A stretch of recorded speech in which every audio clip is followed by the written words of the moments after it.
If the higher root, negative bd plus the square root of the discriminant over 2a squared plus b squared, lies in the open interval -1 to 0. Actually, I could include the closed end here at -1. Then negative bd plus the square root of delta is less than 0. So that means delta, also which is positive, is less than b squared d squared. So that implies from here, if delta is less than b squared d squared, well, this term here is positive, so that forces a squared minus d squared to be negative. And again, a and d are always positive, so a is less than d. So reverting back to the definitions of a and d, that means m minus l exponential negative lambda m all times omega is strictly less than b beta exponential negative beta m for all sufficiently large m. So capital M times omega is strictly less than this expression here on the right with the vanishing exponentials. So that means capital M is 0 or omega is 0, contrary to assumption. So we can rule out this higher root with a plus sign. Well, let's check out the lower root. Let's see if it leads to any contradictions or any added conditions on our parameters. If the lower root, negative bd minus the square root of the discriminant over 2a squared b squared plus b squared, lies in -1 to 0, then this inequality holds. This expression is greater than to -1. So since a squared plus b squared is positive, we may multiply the inequality through by 2a squared plus b squared.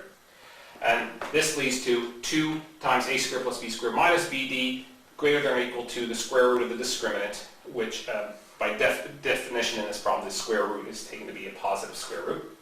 So square both sides, you get b squared d squared plus 4a to the 4th plus 4b to the 4th minus 4a squared bd minus 4b to the 3d plus 4a squared b squared greater than or equal to the discriminant, which I have left over from before here in this expression.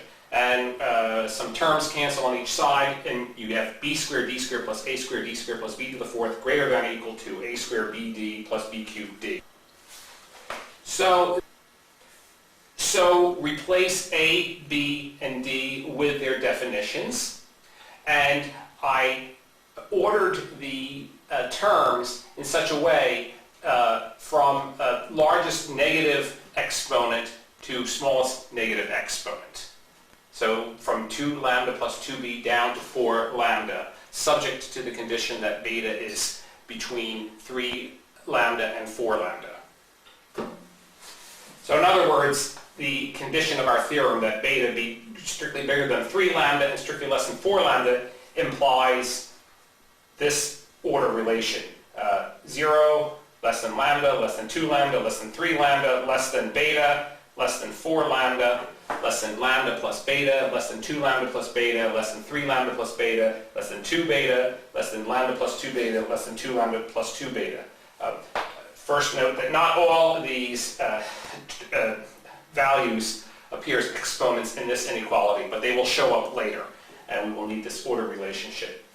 Secondly, the condition that beta be less than 4 lambda was really just to get a complete ordering here, because without it you lose some of the ordering. But it may still be necessary for the theorem. Okay. So if you divide this inequality through by the exponent of -4 lambda m, and you do that because 4 lambda is the smallest exponent here. Of course, you got to remember, we've got a negative sign in front. So you divide through by exponential of -4 lambda m and let m go to infinity. All these terms vanish, and you're left with simply a to the 4th lambda 4th is bigger than 0. So there's no contradiction. There's no additional conditions required on the parameters. So define z of m to be 2 times a squared plus b squared, little a squared, little b squared, times y of m. So then z of m is L minus big A exponential of negative lambda m, all that times parentheses negative little b d minus the square root of the discriminant, plus 2 capital M times little a squared plus b squared minus 2 capital B exponent of exponential of negative beta m and times parentheses a squared plus b squared. Remember, the limit of a of m as m goes to infinity is L omega, and the limit of b of m as m goes to infinity is 0.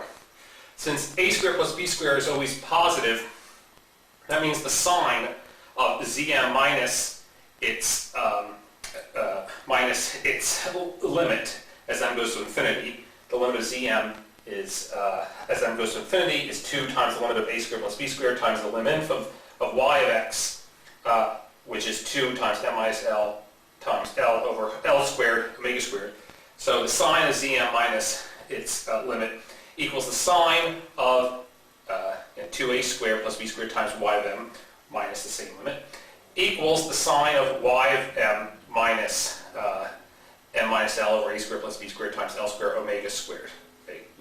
We can simply divide through by a squared plus b squared because it's positive.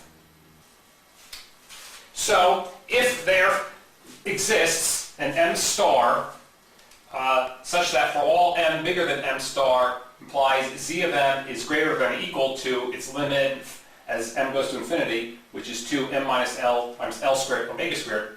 That's true if and only if there exists an m star such that for all m bigger than m star, y of m is greater than or equal to its limit infimum, which is m minus L. So there exists an m star, well, we just said this part about that these two inequalities are equivalent. So take z of m minus its limit as m goes to infinity here. Okay? It equals this expression. Okay? Now in general, if you have a continuous function, the limit of it as m goes to infinity equals some non-zero, non-infinite value. And if you have the limit of a capital J of m as m goes to infinity equaling 0, well, that implies that there exists an m plus, m star, or whatever, for all m bigger than m star, such that the sign of h of m plus j of m equals the sign of this limit. In other words, terms can't cancel here and make this change sign infinitely often. Okay, the sum of h of m and j of m has to stay the same sign as the limiting value of the h of m. Okay. So in other words, if we take j of m to be all these terms with the exponents of negative 2 lambda m, negative beta m, where these exponents have are greater in magnitude than lambda m, again our condition beta is strictly bigger than 3 lambda, we take these, it's a sum of 4 terms here, that to be j of m. Their limit as m goes to infinity is 0. And h of m will be the remaining part, okay? This 2l cubed omega cubed minus L square root of the discriminant plus a exponent negative lambda m square root of the discriminant minus 2alm omega squared exponent negative lambda m. So we only have to look at the sign of that part, okay? So define g of m to be this part, 2l cubed omega cubed minus L square root of the discriminant, okay? And so on. So we just established for all sufficiently large m, the sign of g of m equals the sign of ym minus the m minus L. Okay. So again, from our condition that beta be between 3 lambda and 4 lambda, we have this string of inequalities. Then the discriminant expressed, which we express as the in the order, we put the exponentials in the order of decreasing negative, or if you call it increasing in magnitude, exponents here. Okay.